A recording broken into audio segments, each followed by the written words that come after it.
What's up, VC? What's up, vinyl community? It's Dan for Dan's Vinyl Channel. Today, we are going to be doing this Spotlight 1988. So, Spotlight 88, Part 1. So, the way we're going to do it is I'm just going to grab a couple of records from 1988 and explain to you guys, like, why 1988 is such a special year for me. It's kind of the year that started everything with my music obsessions.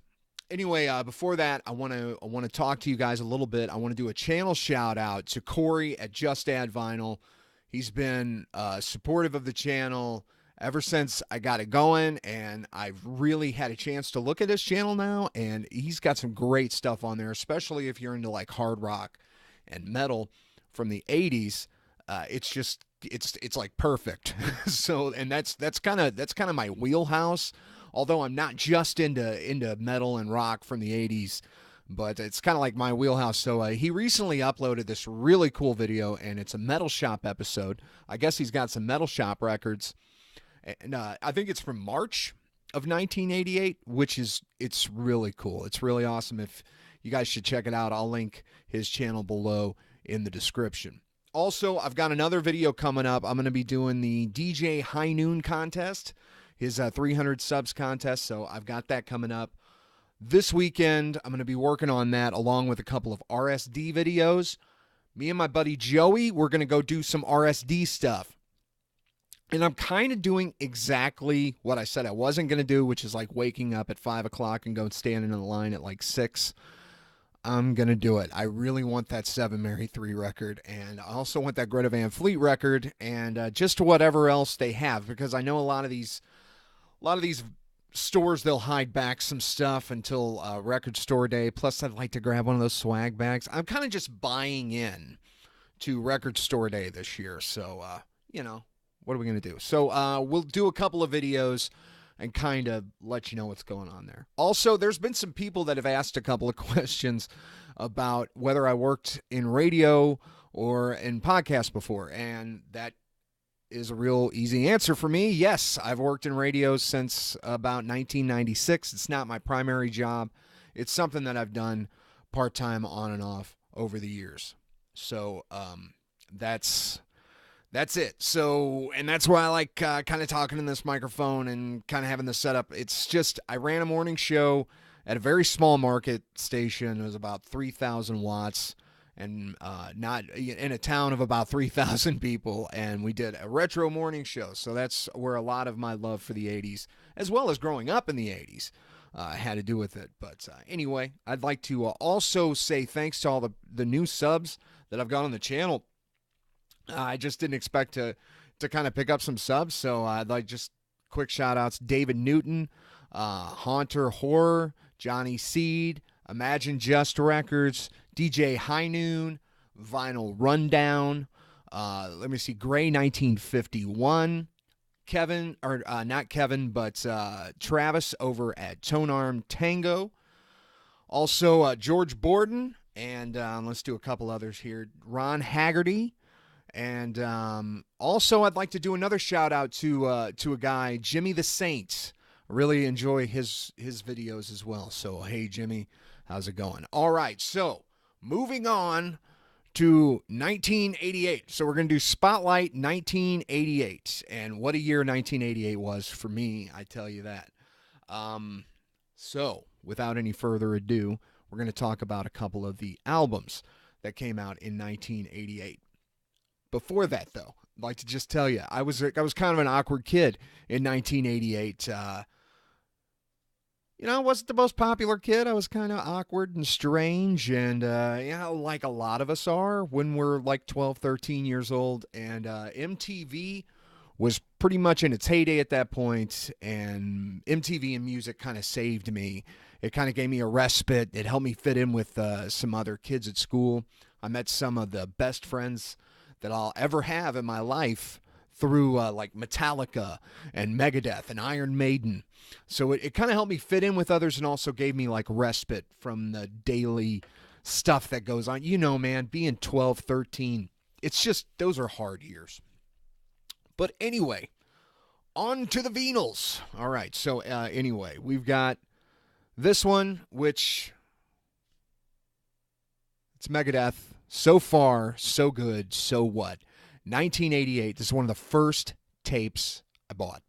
So let's talk a little bit about this record. A lot of people say this is like one of their worst records from their earlier years. I want to say it's their third studio album. I think you had Killing Is My Business and Business Is Good, and then you had Peace Sells, But Who's Buying, and then this one. I think. I'm not completely sure. I didn't check like my Wikipedia discography pages or anything like that.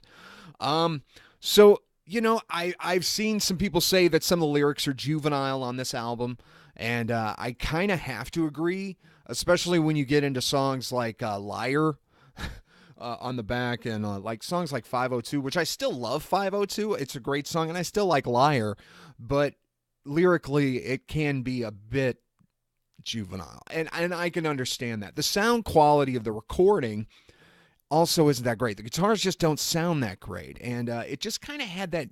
It sounds like 1988, kind of drenched in reverb. I haven't listened to this album lately, so I may be remembering it wrong. But the vinyl actually sounds pretty good. I mean, it's and I've tested some of the wavelengths, and there's some nice peaks and valleys, so it's not overly compressed or anything. But as we look at this album, there are some songs on here that are just absolutely amazing, like Set the World Afire is an awesome one. Mary Jane is a killer song, and then my first ever emo song, In My Darkest Hour. No, you're not there. So I'm looking at this album, and I'm looking at the sleeve, and I pull out, you guys got to see this if you haven't seen this for a minute. Skinny jeans are not just a thing that people do now, guys, or that have done in the past few years. Let me show you. Show you a little closer. Check out those pants. Look at that. Now those are some skinny jeans, and those are skinny. I mean, these guys were skinny jeans before skinny jeans were even cool, and skinny jeans are cool. Also, if you look at Jeff Young and Dave Mustaine there, they both have Megadeth shirts on in their own Megadeth album, their own Megadeth band, which I guess bands used to do. But being in bands for the past 25 years, one thing you do not do, it's just like a rule, you just don't wear your own shirt. But, it's whatever. Anyway, and I noticed on the back as I was looking at this album earlier, and I was showing my wife, these are like some of the worst pictures I've ever seen on the back of an album. Like, if you look at this drummer here, I'm not even sure how to pronounce this guy's name. Chuck Baylor, I guess. You could kind of see the fan there, and he's got a cigarette. He's like, yeah. Jeff Young, he looks really super weird here. Dave Mustaine so Ellefson actually looks like kind of the coolest, but just go through some of those photos. It's just why did Chuck, did they hate their drummer? I think they might have on this record. Anyway, Megadeth's So Far So Good So What. Very important album for me. Part of 1988, which is a very important year. So, in my musical taste and development. So, anyway. Their album following this will be their best album. This is probably my favorite Megadeth album, just because of the nostalgia. The nostalgia factor on this one is insane. So, anyway, moving on. 1988 also produced, I gotta say, it's in my top 3 albums, probably of all time, and that would be this one. Danzig's self-titled 1988 masterpiece, a.k.a. Danzig 1. Don't get excited. It's a bootleg, okay? I can't afford to get a real Danzig 1. So I ran into a bootleg and I bought it, and I got to be honest with you, it sounds pretty darn good. I was actually really shocked. I have another bootleg, and it sounds like crap. But this one actually sounds pretty good. And they kind of took their time with it. And they did a really cool label with it. So if you take a look there at that, Danzig bootleg there. But this song or this album doesn't have a bad song on it. There might be like uh, just the faintest of filler, but really digging into this album, and as we look at the track list, Twist of Cain, phenomenal. Not of This World, phenomenal. She Rides, it's like one of the sexiest songs of all time. Soul on Fire, another sexy song. Am I Demon? That's a great song. And we have an Ellie back there. She's on the yep, there she goes. And let me see here. Mother, of course, Mother. Possession, which is probably my least favorite song on this record. It's just kind of weird. It's just really creepy, and it's got this kind of like Black Sabbath kind of thing going on. End of Time, The Hunter, which is great. It's a cover song of an old blues tune, and Evil Thing, which is right up there with some of the best tracks on this record. So Danzig 1, definitely an awesome album from 1988. And these just keep coming, folks. There's so much great stuff that came out in 1988, and this is just 2 albums. So I'm going to be doing this over the next, I don't know, probably couple of months, just do a 80s spotlight every once in a while. So this is 80s spotlight number 1.